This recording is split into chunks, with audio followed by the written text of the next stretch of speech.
Isang babae ang biglang naglaho.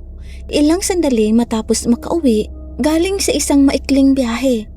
Nang pumunta ang kanyang pamilya para siya ay kumustahin, nadatnan nilang magulo ang bahay.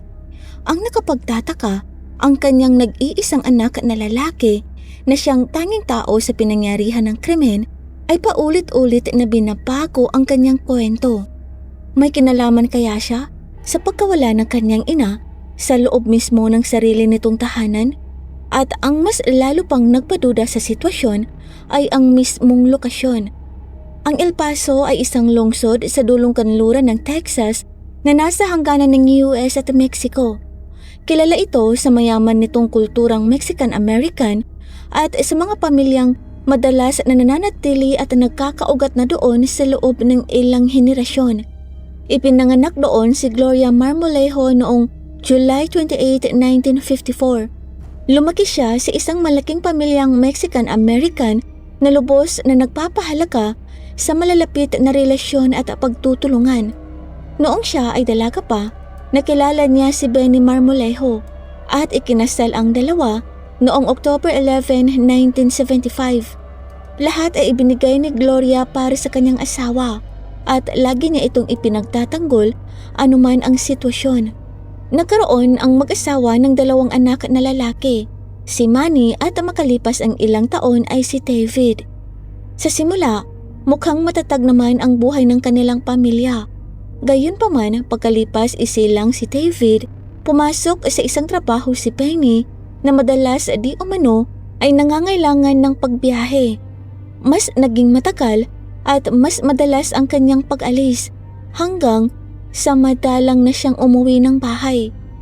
Kakaunti lang ang ibinibigay niyang paliwanag at maging ang mga malalapit na kamag-anak ay walang ideya kung saan siya pumupunta. Nang dumating sa edad na 6 na taon si David, halos tuluyan nang naglaho si Penny. Sa loob lang ng ilang buwan, naging permanente na ang kanyang pag-alis.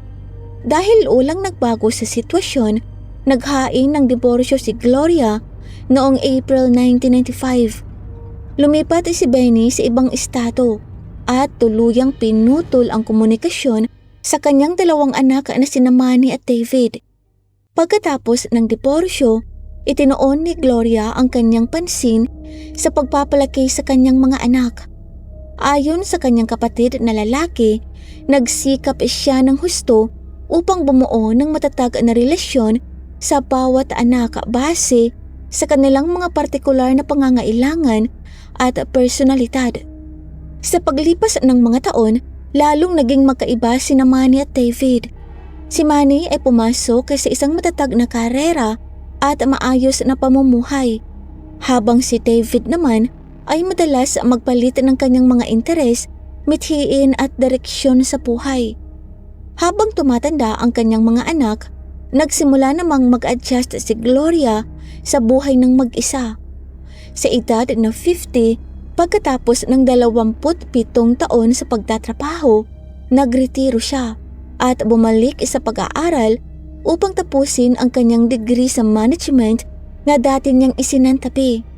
Kalaunan ay naging isang lisensyadong real estate agent siya, kung saan bumibili at nagbebenta siya ng mga ari-arian. Ang karerang ito ang nagbigay sa kanya ng katatagan sa pananalapi at mas malawak na kontrol sa kanyang oras. Sa paglipas ng panahon, nakabuo si Gloria ng isang tahimik at komportableng buhay. Nagpanatili siya ng isang malinis at maayos na tahanan, nahilig sa pagkahalaman at pinalilipas ang kanyang mga araw sa pagbabasa at pagpapahinga. Nagbago ang nakasanayang gawaing iyon nang malubhang magkasakit ang kanyang isang matandang kapitbahay. Ang anak nitong nasa wastong gulang na hindi naman kilala sa kapitbahayan noon ay lumipat doon upang alagaan ang ama. Hindi nagtagal, napansin ni Gloria ang ilang nakapapahalang kilos ng lalaki. Paulit-ulit niyang nakikita ang lalaki na nakatitig sa kanya mula sa likod ng mga halaman malapit sa bakod na naghihiwalay sa kanilang mga ari-arian. Nanatili itong may distansya ngunit nagdulot ito ng matinding hindi komportabling pakiramdam kay Gloria. Sa ilang pagkakataon, napapansin din niya itong may hawak na tila telepono o kamera na nakatutok sa kanyang direksyon.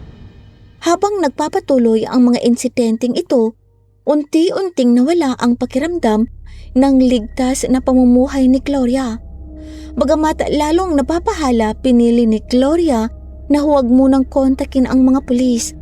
Ayaw niyang magdagdag ng stress sa kanyang may sakit na kapitbahay at nag-aalala siya na baka lalong lumala ang sitwasyon kapag idinamay niya ang mga otoridad. Sa halip, tinawagan niya ang kanyang kapatid na si Mark. Inilarawan niya ang mga nangyayari. Inaming nag-aalala siya at nakiusap na palagi siyang kumustahin nito kung sakaling mas lumala pa ang sitwasyon. Bagamat ayaw mag-overreact ni Gloria, naramdaman niya na karapat-dapat malaman ng kanyang pamilya ang mga nangyayari. Matapos makipag-usap sa kanyang kapatid, seryoso na niyang pinag-isipan ang paglipat ng tirahan. Lalo pat ang kanyang dalawang anak ay nakatira na rin sa ibang lugar. Si Manny ay nasa Phoenix, habang si David naman ay nanatiling mas malapit sa kanila. Ang El Paso na dating isang lugar ng kaginhawaan at katatagan ay hindi na ligtas para sa kanya. Upang maunawaan kung paano umabot sa ganitong punto ang mga pangyayari, kinakailangang tingnan ang paglaki ni David patungo sa pagiging matanda. Sa paglipas ng panahon, siya ang naging sentro ng marami sa mga susunod na suliranin ng pamilya. Kahit noong bata pa, kilala na si David sa pagiging matigas ang ulo at mapanghimagsik. Madalas niyang binabaliwala ang mga responsibilidad, pinababayaan ang pag-aaral, iniwasan ang mga gawaing bahay, at kinakalaban ang mga otoridad. Kitang-kita ang pagkakaiba niya sa kanyang kuya na si Manny. Si Manny ay disiplinado, mahilig sa sport at may ambisyon. Samantalang si David naman ay padalos-dalos at walang paninindigan. Nagpakita siya ng kaunting interes sa pag-aaral, ginugol ang malaking bahagi ng kanyang oras sa paghahabol sa mga babae at madalas na iniiwan ang kanyang mga lipangan at mithiin pagkatapos ng maikling panahon. Sa halip na mag-focus sa edukasyon o sa mga pangmatagalang plano, mas naging abala siya sa kanyang hitsura, kasikatan at katayuan sa lipunan. Naalala ng mga kamag-anak kalaunan na gustong-gusto ni David na nagiging sentro ng atensyon. Kumpiyansa siya sa sarili at may karisma. Hindi siya nahihirapang umakit ng mga tao at nagkaroon siya ng mataas na tingin sa kanyang sarili. Ang mga katangiang ito ay nadala niya sa kanyang mga relasyon. Sa edad na 16, nagsimulang makipag-date si David kay Laura Marmolejo. Bagamat naniniwala si Laura na sila ay nasa isang eksklusibong relasyon, patuloy na nakikipagkita si David sa ibang mga babae ng patako. Mas lalong nagbago ang kanilang relasyon nang mabuntis si Laura na mas bata ng 2 taon at nasa grade 9 pa lamang. Sa harap ng pagbubuntis, idineklara ni David na handa siyang magpasan ng responsibilidad. Huminto siya sa pag-aaral, naghanap ng trabaho at nagpropose ng kasal kay Laura. Ang desisyong ito ay ikinagkulat ng maraming miyembro ng pamilya, kabilang na si Gloria. Sa kabila ng pagkaalam sa ugali ni David, sinuportahan siya ni Gloria at malugod na tinanggap si Laura sa pamilya. Matapos isilang ang kanilang unang anak, nagkaroon pa sina David at Laura ng 3 pang anak. Naging katuwang ng husto si Gloria sa pagpapalaki sa kanyang mga apo. Dahil nakatira sa ilalim ng iisang bubong, tumulong siya sa pang-araw-araw na pag-aalaga sa mga bata. Nagbigay ng suportang pinansyal at naging isang mahalagang bahagi ng tahanan. Habang nagbibigay ng katatagan si Gloria, patuloy namang nahihirapan si David sa kanyang profesional na buhay. Palipat-lipat siya ng trabaho, bihirang manatili sa isang posisyon ng matagal at nagpakita ng kaunting commitment sa pagbuo ng isang karera. Kalaunan, nakatanggap siya ng alok mula sa isang kumpanya ng construction sa Phoenix, Arizona. Mas malaki ang sahod sa trabahong ito at nagbigay ng pagkakataon na muling makasama si Manny na ilang taon nang naninirahan doon. Sa parehong pagkakataon, muling nagpakita ang kanilang ama na si Benny matapos ang ilang taong pagkawala at nakatira rin ito sa Phoenix. Dahil nakakita ng pagkakataon para sa isang bagong simula, lumipat si David sa Arizona kasama si Laura at ang kanilang mga anak. Umaasa siyang kumita ng mas maraming pera, muling mabuo ang relasyon nila ni Manny at muling makasama ang kanyang ama na hindi niya nakita sa loob ng maraming taon. Noong panahong iyon, kasama na ni Benny sa bahay ang isang babae at tumutulong sa pagpapalaki ng dalawang mas batang anak nito na sina Jonathan at Maria Wilson. Si Maria ay 11 taong gulang pa lamang at mas bata ng humigit kumulang 17 taon kay David. Mabilis siyang naging malapit sa kanyang mga nakatatandang kapatid, lalo na kay David. Madalas siyang bumibisita sa kanilang bahay, nakikisalamuha sa pamilya at madalas na tumutulong kay Laura sa pag-aalaga sa mga bata. Sa paglipas ng mga taon, lalong naging bahagi si Maria sa pang-araw-araw na buhay ni David. Sa mga taong nasa labas, mukhang normal lang ang kanilang relasyon at walang sino man ang nag-isip noong una na ang kanilang pagiging malapit ay hindi angkop. Gayunpaman, habang lumalaki si Maria, nagsimulang makaramdam ng hindi komportable si Laura. Ang ilang mga pagkikitungo, usapan at pagpapakita ng lambing ay tila hindi karaniwan para sa isang relasyon ng magkapatid. Bagamat wala siyang ebidensya, patuloy na lumago ang kanyang mga hinala.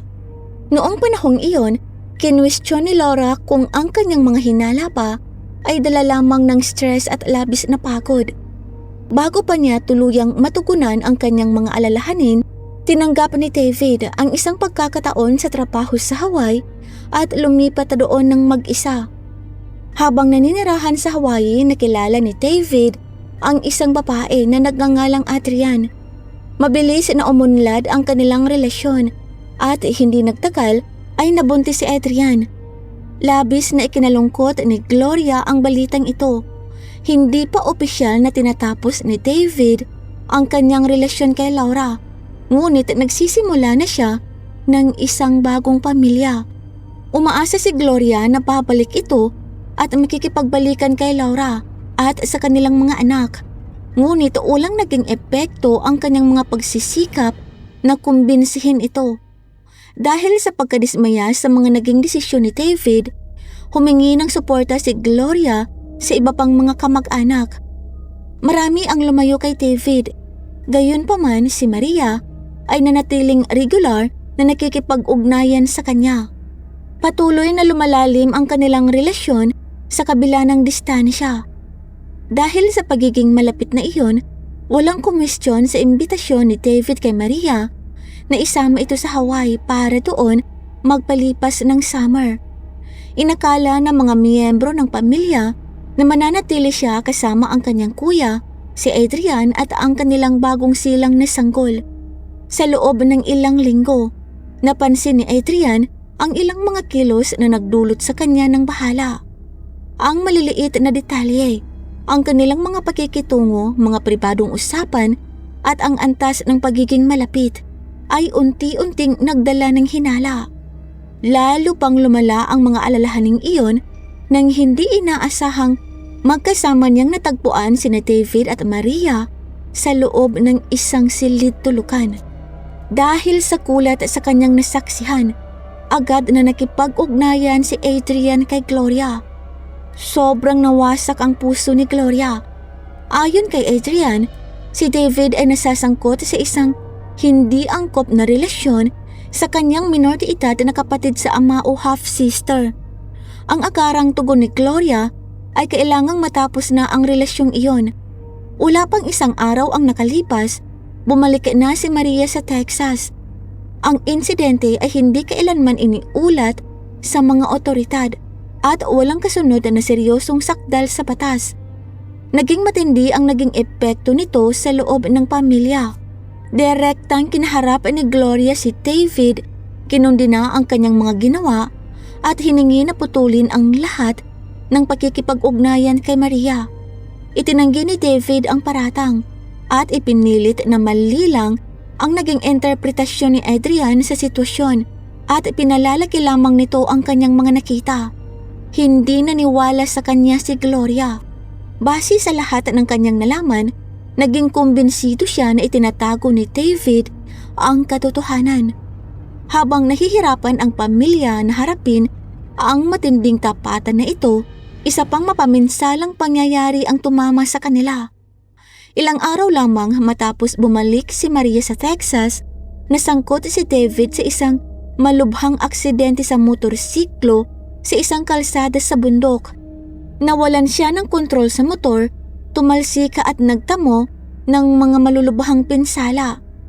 Dahil sa tindi ng pinsala, kinailangang putulin ng mga doktor ang isa niyang binti. Nang malaman ni Gloria ang tungkol sa aksidente, agad siyang lumipad patungong Hawaii sa kabila ng kanilang malamig na relasyon. Ang kanyang anak ay nag-iisa sa kama sa ospital at malubhang nasukatan. Nang makita niya itong balutan ng piring at nakakabit sa mga kagamitang medikal, niyakap niya ito.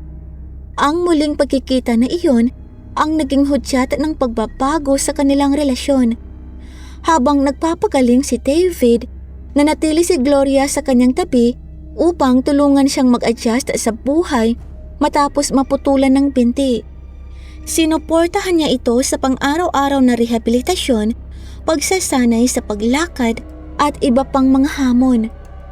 Emosyonal na ikinuwento ni David kalaunan ang panahong iyon at sinabing palagi siyang pinasisigla ng kanyang ina at tinutulungan siyang maibalik ang kanyang tiwala sa sarili.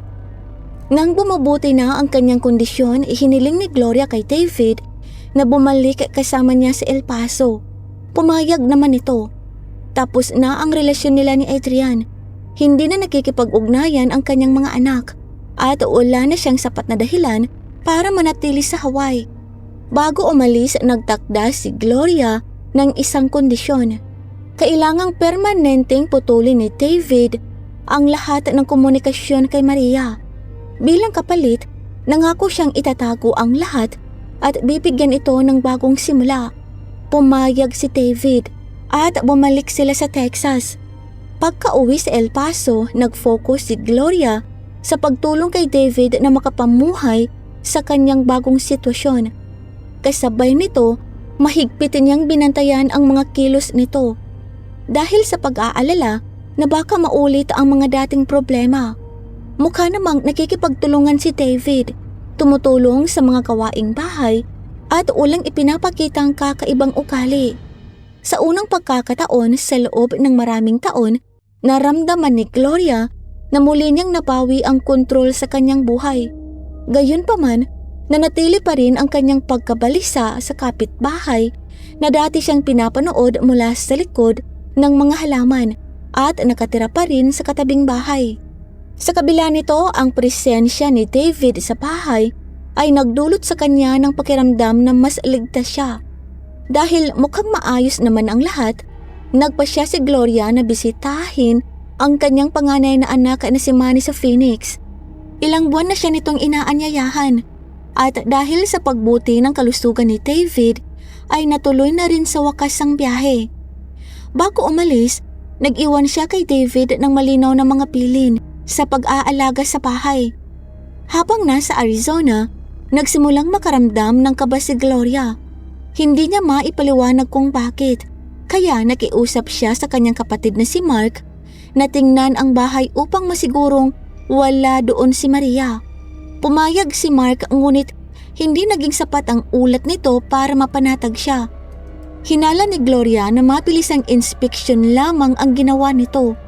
Dahil nagtiwala sa kanyang kutob, nag-book siya ng pinakamaagang flight pabalik sa El Paso nang hindi ipinagbibigay alam kahit kanino. Sa sandaling pumasok siya sa bahay, napansin niyang may mali. Marumi, magulo at walang kaayusan ang loob ng tahanan. Ang pinaka nakababahala ay ang pinto ng kanyang silid-tulukan na nilak mula sa labas gamit ang isang bagong padlock na hindi niya kilala. Agad na tinawagan ni Gloria si David at hiningan ito ng paliwanag.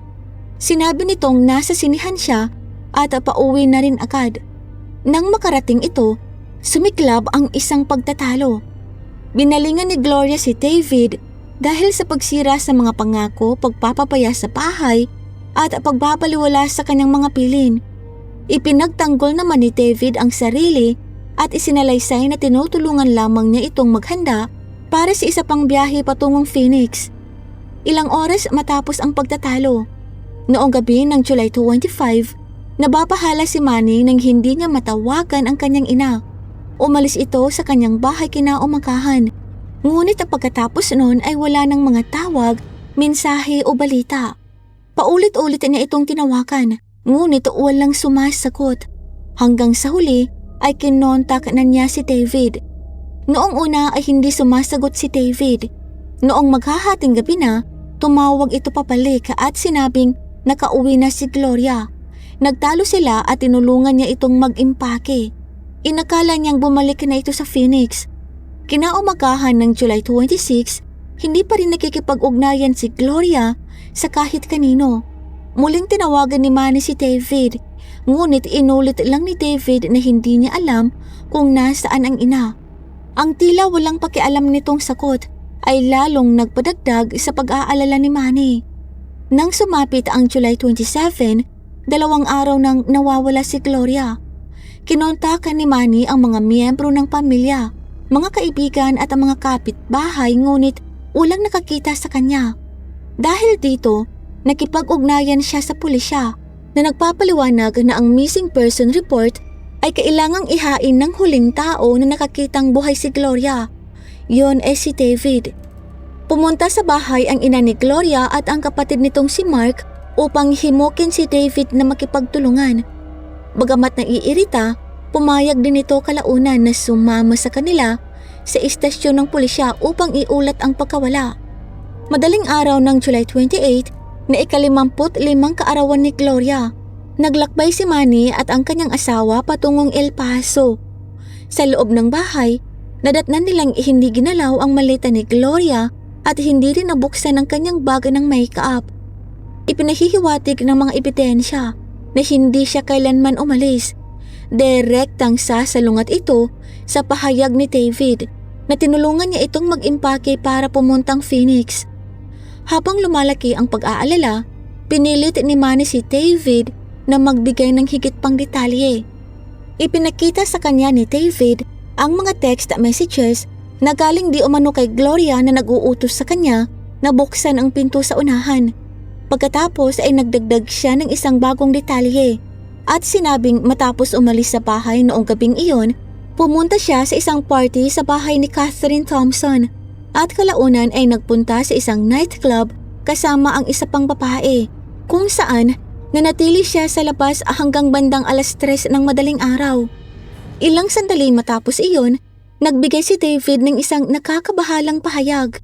Sinabi niyang nag-aalala siya na baka makita ng pulisya ang kanyang DNA sa katawan ni Gloria. Dahil bago rito ay niyakap at hinalikan niya ito. Noong July 29, formal nang kinwestiyon ng mga investigador ang pamilya. Nanatili si David sa kanyang pangkalahatang salaysay ngunit binago ang ilang detalye. Hindi na niya sinabing pumunta siya sa sinihan.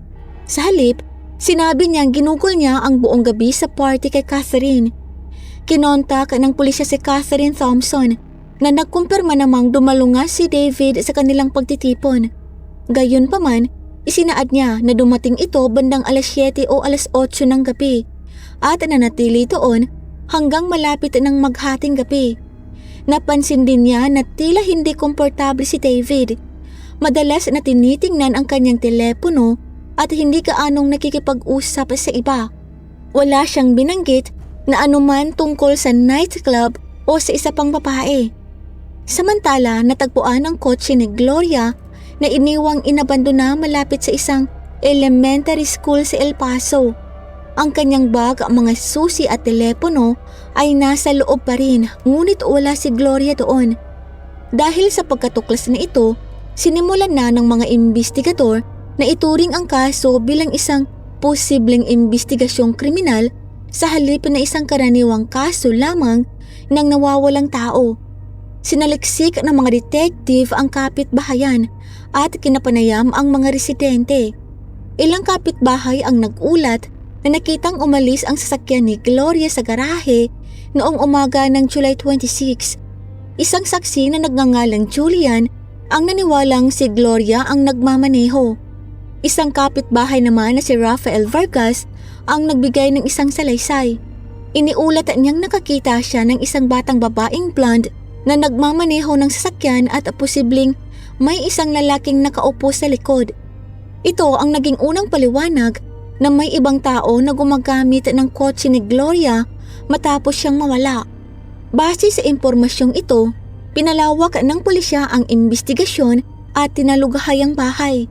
Sa garahe nakakita sila ng maraming bakas ng dugo, kabilang ang isang malaking konsentrasyon malapit sa pinto ng isang built-in storage cabinet. Dahil dito, opisyal nang itinalaga ang bahay bilang isang crime scene o pinangyarihan ng krimen.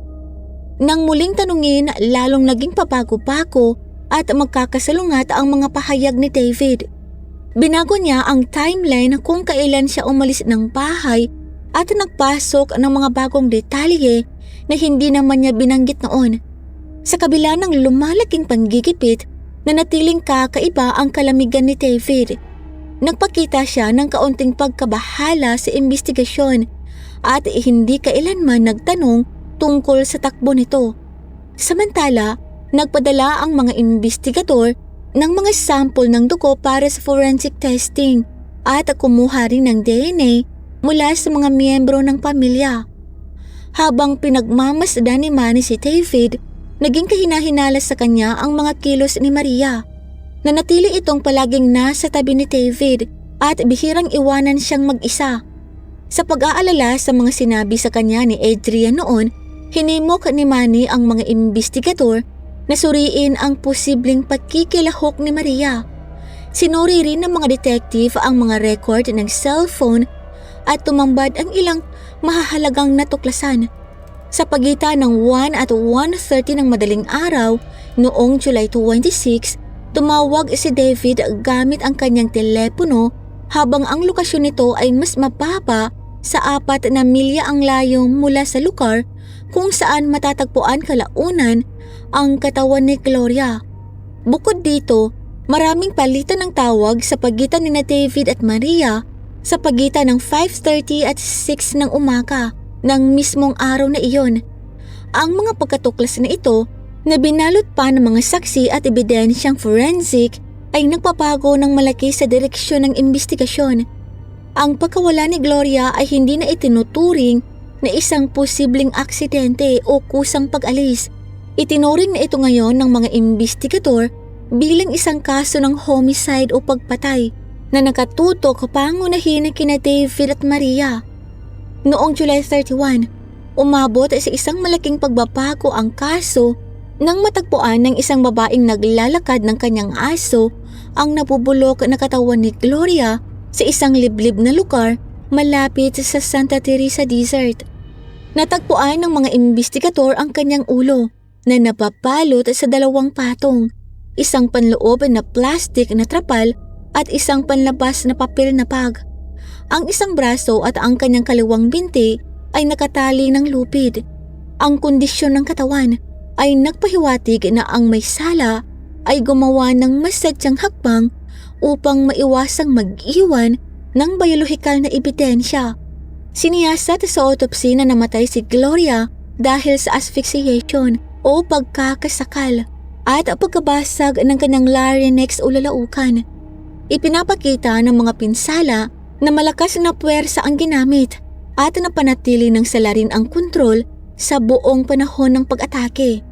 Ang konklusyon ng mga investigador ay sadyang pinagplanuhan ang pagpatay sa halip na dala lamang ng biglang udyok. Nagbunga ang pagsusuring forensic ng isa pang kritikal na pag-unlad. Ang dugong natuklasan sa garahe ni Gloria ay kinilalang kay Maria na agad na naglagay sa kanya sa sentro ng imbestigasyon.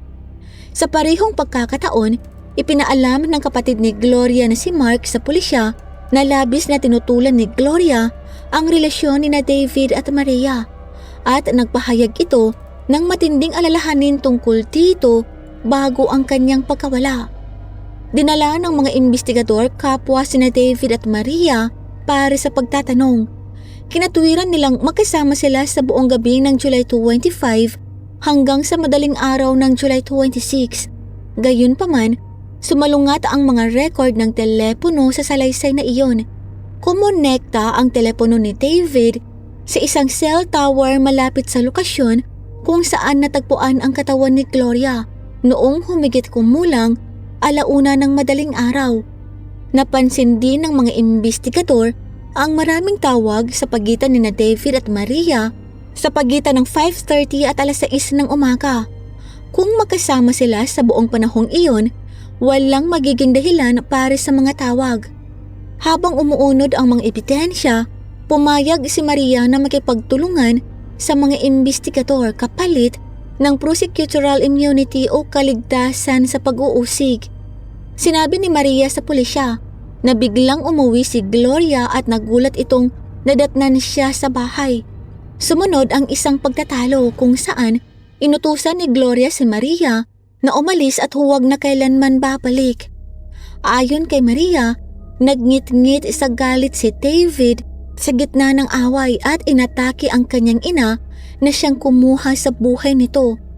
Kalaunan ay tinawagan niya si Maria at humingi ng tulong upang pagtakpan ng krimen.